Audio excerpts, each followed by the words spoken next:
All right, ladies and dudes, it's this guy, the guy with new blue glasses here, coming to you from the underground. I just wanted to give a little intro to this video that you're getting ready to watch. I did an interview, and I love doing interviews with a guy named George from TogetherForSharon.com. He's also got an Instagram and Facebook of the same name.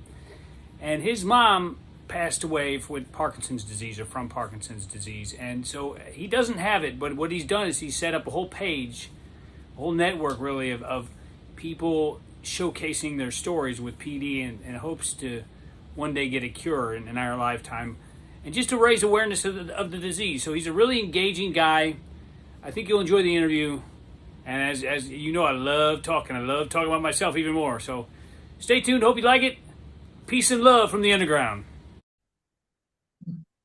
Welcome everyone back to another episode of Q&A with Sharon's son George. I was my mother's caregiver when she was diagnosed with Parkinson's disease. Unfortunately, she passed on 1/1/2020, but we started TogetherForSharon.com in her memory. Today's guest is someone who I actually wrote a word today I was thinking about, but it's really excitement. I was really excited when we met about a year ago, but just excited as to seeing him grow every day. And I love what he does, and I'm so grateful for his time and friendship. So I just want to welcome Jeremy to the show, and I know he's going to make me laugh too, and all of you listen. Holy crap! What an intro, bro. I knew you were going to do that. I do You want know, to, yeah, you know please. what? You were mentioning before we started about my background. Just want to start with that. Perfect. I love it. I mean, I actually had the honor to meet Mr. Michael J. Fox several months ago at a comic event. But as a young child, I lived for that stuff, the sports cards, the autographs. Unfortunately, when we moved and I grew up, all of it turned yellow. That's my fault. But I do admire and watch and appreciate movies and all the things that are behind you because it kind of allows us to still be kids, but also take our mind off the tougher times, including some days maybe you could talk about, Parkinson's, even for a small moment. So if you could kind of just start us out with a little bit about yourself and please incorporate the background. Okay, well, in case you can't tell, I'm a huge movie and TV fan. I started collecting DVDs. Is pretty much. I remember my first DVD was the movie Castaway with Tom Hanks. I'm sure you've seen that one. Wilson, Wilson. You have Yeah, the ball? You have the yeah, ball back? the volleyball. Yeah. So it just grew from there, and of course, I was a huge Star Wars fan. So you can see Boba Fett right there, and there's all kinds of. If I were to turn this around, you would probably have to change your pants. It's so exciting.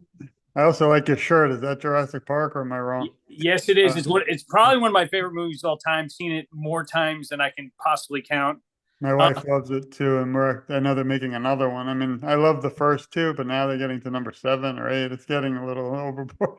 I mean, the first two. I mean, the first one, of course, is gold. Second one, it's pretty good. It gets a little out of control at the end, but I love every second of it. I'm not going to lie.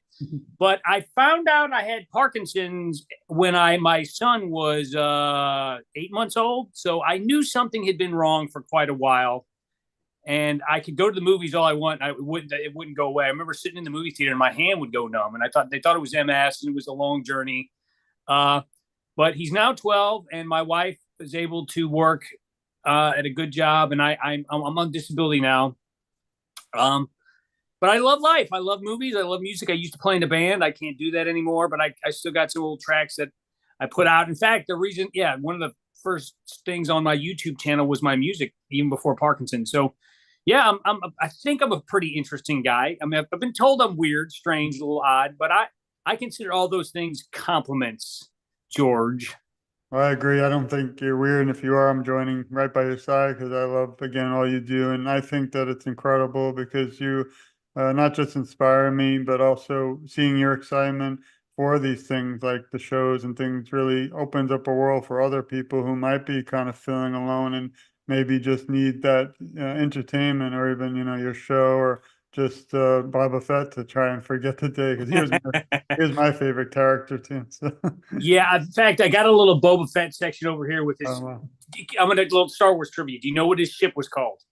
Oh, God. I mean, I know the Millennium Falcon, but you can't. No, the Boba Fett ship was called the Slave One. There you go. There's some Star Wars trivia. We watched the whole first few seasons of Disney Plus of it, but I am a big fan of the star, who the person behind the mask. But oh yeah, the guy, the Latin guy, the Hispanic guy. Yeah, he's a great. I love that. It's actually a good show. I mean, I heard some people kind of poo pooing Baby Yoda, but I'm like, no, I love just feed me a whole bowl of Baby Yoda Cheerios. I'll eat it all day long.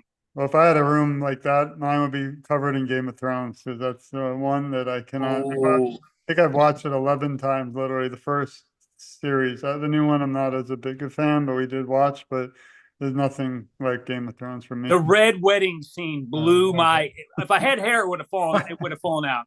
It's funny you say that because if every time I go to a wedding now, I'm kind of concerned. It's like, I Yeah, don't even know if I'm checking the exits and stuff. yeah.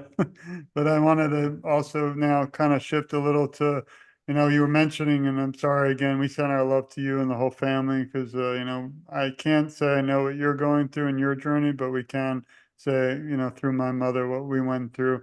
And I know every journey is different, but I do feel bonded for life to the community because of what we've gone through. Maybe you could talk about a little bit, your first reaction to the diagnosis. I know you said you were in the theater, but what is it like to finally, I know you said also you struggled a little with the diagnosis. I'm kind of concerned in society even today about misdiagnosis, about late diagnosis. Any advice for those listening? Well, the first thing you got to do, just from my perspective, is take a deep breath because I actually got to tell you, I was relieved when I found out it was PD because I thought it was ALS or something much more. I mean, not that Parkinson's isn't serious. Trust me, I know it's serious. But as a father of a young son, I wanted to know that I had some years ahead of me to pursue life and enjoy things. So it was relief was the first thing, but then they say there's a honeymoon period. I don't I didn't have any honeymoon period. It was I went back to work for a couple of years, so I got the dyskinesia in my legs. My wiggly legs got so bad I couldn't even walk, which is my biggest struggle right now.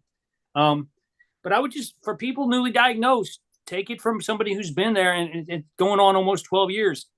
Take it one day at a time. Take a deep breath because you think you know what it's going to be, but you don't. I mean, everybody is so different. That's one of the things that I strive to incorporate in my channels. Like, you probably will not have my issues. You may have other issues. You're going to have serious issues, but my path won't be your path. You have to find your own path, and just don't don't try to live a decade in the future. Live today. And I know that sounds so simple, but you got to. If you can't enjoy today, you won't be able to enjoy tomorrow. No, I appreciate and love that. And one thing I know it's tough, but maybe you could talk about how others can stay healthy and also how, I mean, I talk to you and look at you and it looks like you're loving life, which I hope you are, but I know they do say sometime, it's my mother was frustrated because she knew I believed her, but she had more internal tremors until towards the end when she did have external. So she got frustrated sometimes because she didn't think people believed her. And there are people out there I've interviewed who look beautiful and look great, but you don't really, you can't judge that with Parkinson. You don't really know what the individual is going through. So maybe you could touch a little bit on, how do you stay healthy? How do you keep so kind of that great smile and the beautiful glasses that we're just airing for the first time today? Yep, these newly came in, Like, so you're getting the preview. Well, thank you. here's the thing. Here's the thing. You got to exercise. Find what's good for you. Some people love to box. I love to walk. Now that sounds weird because like I'm dyskinetic with my legs, but in the morning, like this morning, I went out and got these glasses. I was able to walk. So, and I can walk for long distances. It's kind of like you wind me up and I'll just go in a straight line for like 2 miles. That may not be you. You may be a boxer. You may want to do bicycling. Find something that gets your heart rate going. I mean, if there's any secret to my success, and I don't know how much success I've had, but it's just staying moving.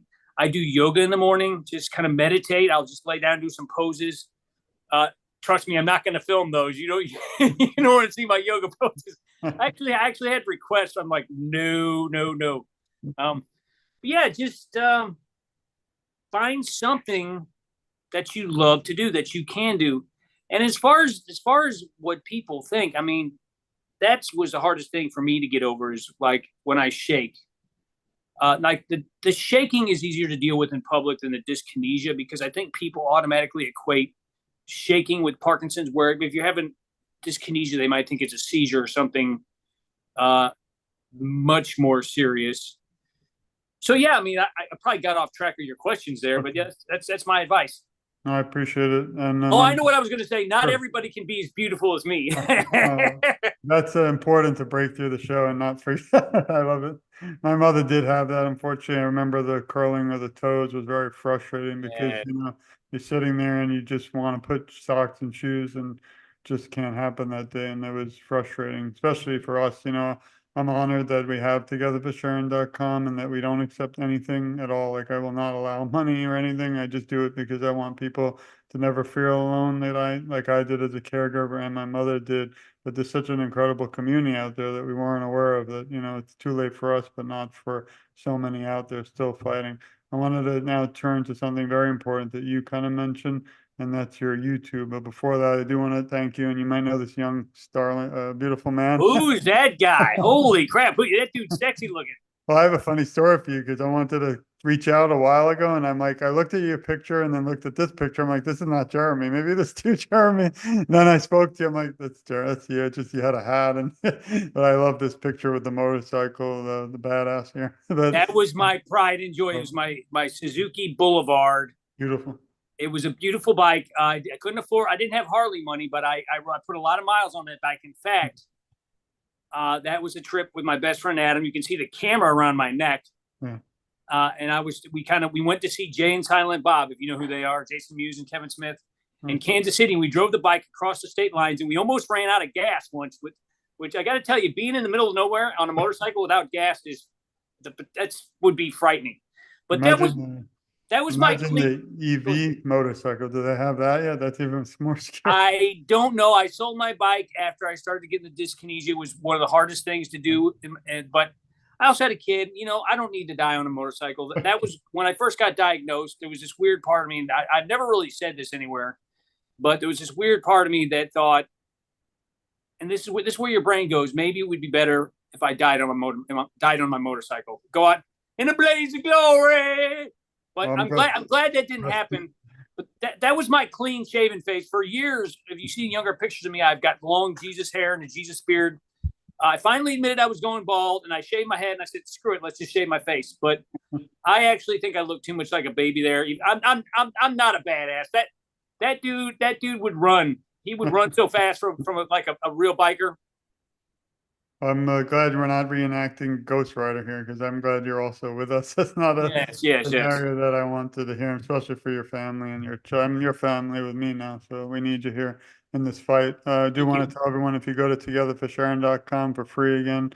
Hate having to say it, but it's true. Everyone thinks it's a catch. Hey, wait, for $4.99 you can also. No, there's none of that. Please go to Together for Sharon, click interviews, and you can read a lot more incredible background of Jeremy and also how to reach out. So there's a lot there, but what I do want to get to now, something important, which is not this, this is important, but the Facebook, if you can follow and support Jeremy at Facebook, you'll see here, and I'm following and sharing all the time. But if we have the drum roll, which every show I say, and I tried, the sound thing is hard, but that's perfect. This is it. So I really want to spend a little time here.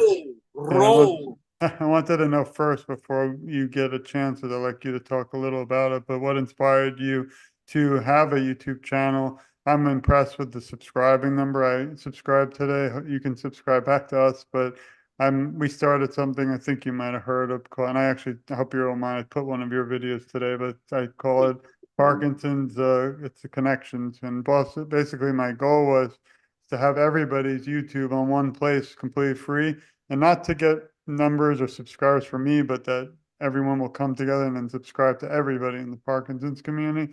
Because I want to see this say, a million one day. So anyway, maybe you could touch on, what made you wake up one day, and maybe you should have a few shows on, entertainment too, like a Star Wars episode. Do you have that?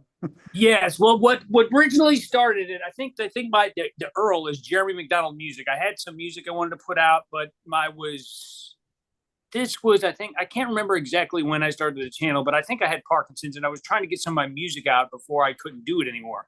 Yeah, it would say join 2018. So yeah, I had been diagnosed for 6 years at that point. I started the channel because I wanted to initially. Oh, look at that dude. I was dyeing my mustache there. I always love playing like you while you're talking about you. So it's fun. Sorry. I am Jeremy, and I am talking about things right now. We could do one of these beautiful old school Chinese karate movies if you want. Yeah, Like, yeah. okay. But I started it because I think a lot of my friends and family I knew had questions, and I think they were afraid to ask. And so that's why I started. I had no idea that I would get anywhere near 1,000 subscribers. There's some good channels right there. Subscribing to all of them, actually. Sorry. Yeah. Yeah. So that's how I started, and it just kind of took off. And then one day I looked at my subscriber account, and I don't do it for that. But one day I looked at my subscriber, and I was like, I think it was at like 500. And I was like, wow, this is going somewhere. Yeah. And so yeah, I was shocked to find out how many people were out there that were. Oh, that's a controversial video. I had to meet the comments on that one. People got a little upset with that, or so not. I mean, upset was the wrong word, but yeah. But yeah, I like to. And also I like to do things beyond just Parkinson's. I like to talk about. Yeah, there's me with my walker. That's how I have to get around a lot. I have a question. How do you reach so many? That's a lot of people. I've seen, like, we don't have many, but it's fine. I don't really do a lot of YouTube, but I'm just curious, even with shows like podcasts, how do you get the reach? Like, you have 1.74K is pretty damn amazing. I think Congratulations, by the way. Thank you. I think it's just consistency and tenacity and just being relatable. I mean, that's the one thing I get from people is like that I'm able to, and even my MDS said, you're able to break down a complicated subject and make it sound simple. And to me, I just talk. I've always been a talker. I love talking. That's the one thing that kept me from doing DBS because everybody's got to do their own thing, but I'm just terrified to lose my voice, and that's can be one of the side effects. So yeah, I mean, it was just I started out small, and it's still small, but and I think there's maybe a little bit like of a train wreck factor because you never know. I've had people say they can't wait to see what records I have or what toys I have in the background. So I think there's maybe train wreck is the wrong word, but just like a whole, like it's a little bit of a circus over here. I'm not gonna lie. Yeah. Well, you've had some great people. Like, I've been trying to get Heather on for years, and also Miss Sullivan, if you ever put in a good word for me. So I think it's great to also have other individuals out there because, again, we all have different journeys, which actually brings me, I think you might be aware of it. You were amazing enough to do the interview with me, and we're finally releasing within the next month, the first book of 200 interviews, trying to offer it on an ebook completely free. I believe you'll definitely be in one of the first. I think you might be, you're going to be, I think, in the first one, but depends on when we met. So I'm excited because now you have that, and I'll make sure, what you're doing, like this YouTube is out there throughout the world, not just in the US. So thank you so much, George. I appreciate it. And two other important questions, and then we'll get back to a little bit more about Jeremy.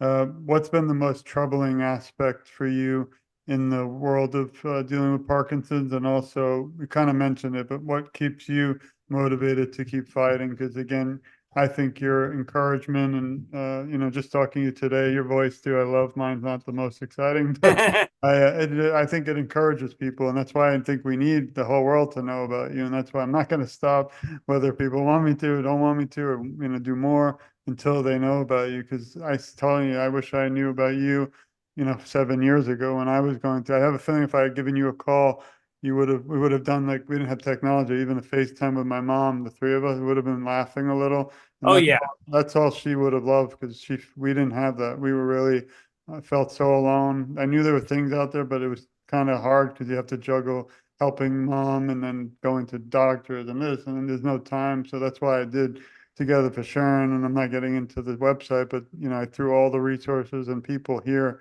so people don't have to kind of look like scrapping all over. So if you could touch a little bit, and they're tougher topics, but what keeps you motivated and what are the toughest parts? You did mention some of them, but maybe you could follow up. The dyskinesia in my legs is really bad. I don't even have any tremor in my legs really. When I'm sitting, it's pretty. You can't really tell unless I try to get up, and that's why I've actually had people say, I don't think they would say I look normal because I don't think I look normal before Parkinson's. I've always been kind of an odd guy, but it's like they don't realize how dysfunctional I am because it's my legs. I mean, like, even right now, my legs are trying to move, and I'm sitting cross-legged to keep them from moving. That's the most. I mean, I literally I can take 2 or 3 steps, and then it's all. My friend Catherine. Shout out to Catherine. She says I look like a baby giraffe, which is only she could say that. But that's the most challenging aspect is the dyskinesia, and it's gotten worse. But I'm still able to function, and I do my videos when I'm less dyskinetic. Obviously, I think maybe people feel like maybe I'm hiding, but I feel like I got to keep some privacy. Yeah, no, I appreciate that. Now I wanted to shift a little bit. I mean, this is all important, but now a little fun, I hope. And I love Oh yeah. My favorite thing with the first question isn't even your answer, it's just your reaction. And I hope you'll have a good one, but no pressure. But can you list 3 words that describe who you are? Oh, whoa. See, I tell you that's better than that. Let's see. Let's throw in some positive. I'm very creative. Mhm. Um, imaginative. Anybody who watches as many movies as I has a imagination. And this one could be good or bad. Stubborn. I love it all. Stubborn in the good way. I mean, I used to be stubborn in the bad ways, but now I'm kind of like just stubborn. I'm here and I'm not going anywhere. So yeah, stubborn, creative, and I forgot what the third one is. That's all right. How do you think we can achieve even more effective Parkinson's awareness? One thing I believe is by working together like we're doing or sharing other stories or journeys. But what are some maybe secrets or keys that you might think of that we can get, more of your show to the world? Just talk. I find it's hard for sometimes people with Parkinson's to be entertaining because it's a disease that affects us in ways that can make it self-conscious. But I would say if we can, that's why Michael J. Fox, I think, has been so successful. I don't know if you've seen his episode of Curb Your Enthusiasm.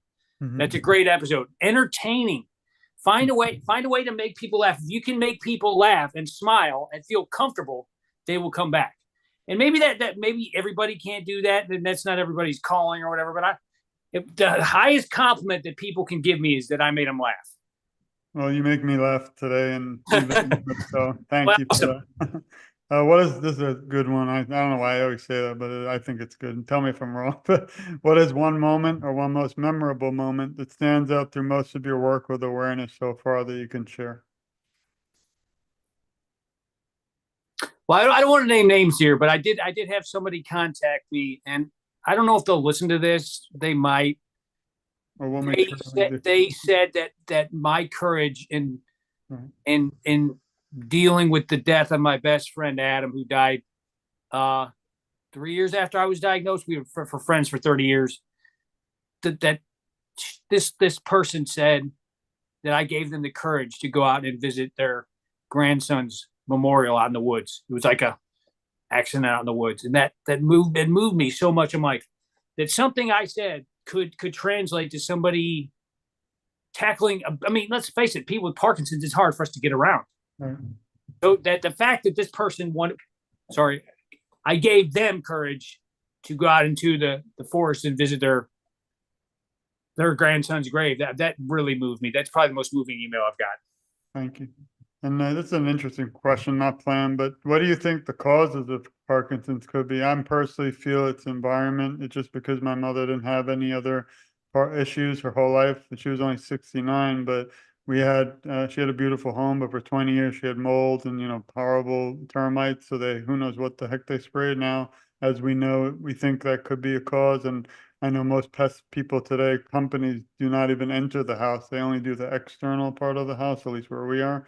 But I'm curious of your thoughts of, you think it's hereditary? You think it's some other thing? If you don't want to answer it also, you never have to answer it. I feel like it's probably a combination of things. I do have one great uncle on my mother's side that had Parkinson's, but that's a pretty large family over there. And that only one, and he got it when he was old. So why I got it young onset, I was 34.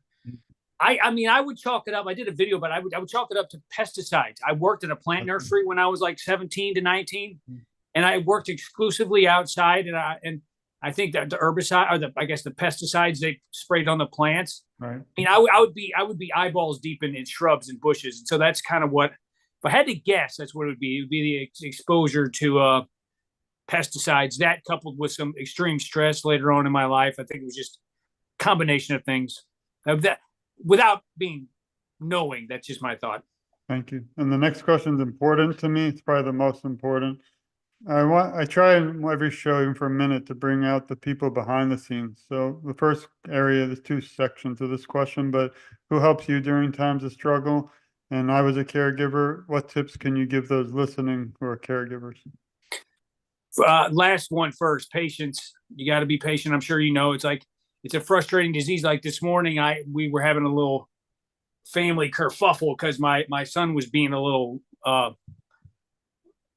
insert adjective here, uh, and and I was stressed out, and I kind of got stuck in the garage while I was lifting the box, and I just told my wife I'm stuck, and she said, "What can I do?"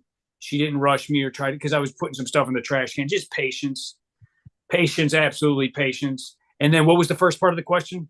Yeah, I mean, this is not easy going through the disease, or it affects the person, the family, and the community. But I'm wondering, who is that person? Almost like, not to be a joke, but the Wizard of Oz is someone behind the scenes that isn't on the show now, that we want to send our love and thanks for all their support for you too. Well, my wife is incredible.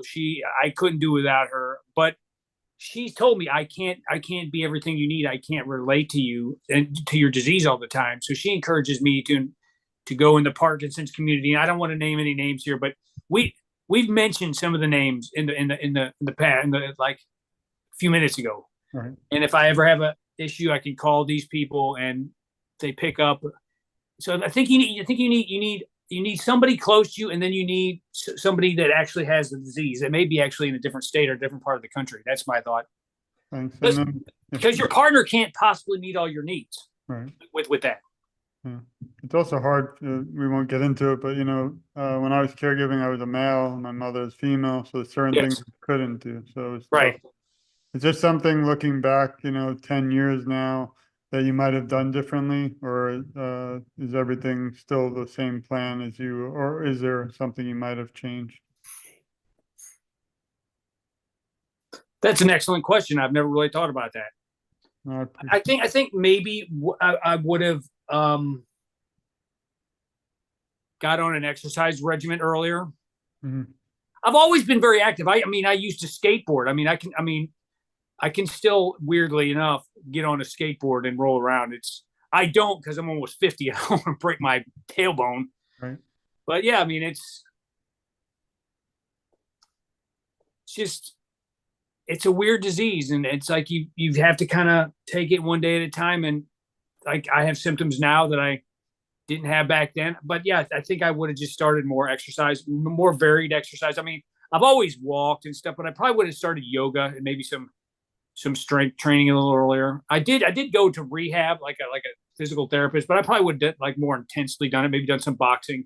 I don't know if it would have slowed the progression, but that's probably what I would have done. Thanks. I would have started my YouTube channel earlier. Hey, Oddly enough, my only regret, I have none with my mom, except I wish we had a show with her, but before Parkinson's. So not about Parkinson, but just about life, about her life, my life as a kid. I don't have that, and I never will. So we didn't have the technology. Can't regret yes. it. But that was the only thing literally that I wish I could have done. I would have been loved using those clips and laughing now today. I did document the last year of her life, but I don't share it because it was really kind of tragic, and I didn't want her to be remembered for that. But that's the one regret, kind of haunts me a little. I can only imagine. I will say this: if you want to hear one, if I could recommend one video of mine that's about Parkinson's, but not really, it's called "The Strange Doctor." Mm-hmm. I don't know if you saw that one where I go to the disability doctor, and I won't ruin it for you because it's a weird story. If people want to hear little Parkinson's but laugh, I mean, actually, I've had people tell me you should tell this story on stage. Mm-hmm. Hand on a Bible, swear to Jeebus, it would really happen. So yeah. So laughter is, what? Laughter is so important. Laugh more. Laugh. Yeah, Almost knocked my water bottle over here. oh, that's all right. This is a good one for you because the movie's behind you. But if you were asked to write a script to a movie about your life story, what would you call it? We can even put you into one of the Star Wars, but you have to make up a good story. I see True Blood too. We never missed an episode. Return of the J-Mac. I know it. I love it. You see Dexter? I mean, this is not going to end here. And this afterwards, we'll be having a show, I think, in the future on yes. I've watched the first 2 seasons of Dexter. Every time I've talked to someone on these shows, I kind of my brain is going. I'm like, me and you need a show now on meet, like just on entertainment. We could just Yep. do like literally, if we reviewed a movie every show. It'd be so I know every movie like you, and I don't discriminate. I love every single genre. The same with music, but movies is something special. So unfortunately, I'm not happy when I might be old school, but the second they stopped the DVDs from Netflix, it broke my heart. Because I would Oh sit, yeah. well, what I would do, and maybe you did this, but I would sit on that IMDb, whatever, and I would list any future movies, and every single movie would go in our queue. So my Nice. queue would be 400 or 500 movies, but I knew like I would never miss anything, even if it was bad. We would just skip it, but we would get them. So now completely gone. Like I literally lost that part of the love of my life because it's not the same now with all these different, channels and this. I can't find it. Yeah, I love. Well, I worked for the music one. They don't even. Nice. That doesn't exist. So I just want to thank you again. I don't know if I have one more question, but before that, is there anything else you wanted to kind of touch on or share? And how can everyone reach you? I would say the YouTube channel Parkinson's with Jeremy Mack. I do have the Facebook, but honestly, there's been a lot of my friends and family members that have been hacked lately, so I'm kind of not checking the Facebook as much. But my Instagram is Jeremy Mack, MAC, the number 76. So you can look me up on Instagram. That's probably or my email address is jmac JAYMAC podcaster.com podcaster at gmail.com. So yeah, I mean, you can message me through Facebook, but due to that, I mean, there's just been so many scams lately. I kind of been staying off it. So yeah, I would say Instagram, Jeremy Mac 76, and then jmacpodcaster@gmail.com. Those are the best ways to get hold of me. Thank you. And last question is, if you were actually, if you were going to leave today, the Parkinson's community with some words of encouragement, what would they be? Keep laughing. I love that. I I mean, mean, it's hard to do, and it's not always funny, but I've always had kind of a gallows sense of humor. Kind of like I've always have like sort of I find dark things funny. I know it's a surprise with my weird ass, but sorry, can I say the ass S word? yeah, I'm from Brooklyn, so New York. We talk real talk. We don't edit. Yeah. So yeah, but yeah, humor has got me through some of the worst times of my life. I mean, good humor, bad humor, dirty humor, clean humor. Find something that makes you laugh. Laugh really hard once a day. There's my words. I really want to thank you. I have a little message for you and everyone listening. We love you. We support you. We care a lot about you, and you're never alone. I, along with Jeremy, will advocate for you, and together I feel our voices are so much stronger. I always say I'm just getting started because we met a while ago, but we just recently spoke and now we met. But you truly, sir, inspire me and so many you might not realize. And I'm just honored to call you friend and also just keep doing what you're doing. But I'm going to make sure, so if it's the last thing I do, to make sure that the world also knows about what you're doing. And again, I'm just really grateful for your time. And we send our love to you, your family, and everyone listening too. And please, everyone, share this. Please support Jeremy. Subscribe. I just did it while we were live. Like, that's the fun part about this. Spontaneous, but I just subscribed everywhere. And he's doing some incredible things. And hopefully someday me and him will have a little show once every few months on the movies. That'll be a lot of fun. And just again, thank you for everything that you do. And please keep fighting. To quote Ron Burgundy, I love that I'm movie. kind of a big deal. That's Just kidding. another movie we need to talk Just about. kidding. Well, thank you again, Jeremy, and thanks everyone for listening. Remember, this topic and this conversation doesn't end here. It might be a little chat, but you have to keep sharing this. You have to keep fighting, and you have to realize that you're never alone. Now, this has been another episode of Q&A with Sharon's son, George, but there's so much more to come.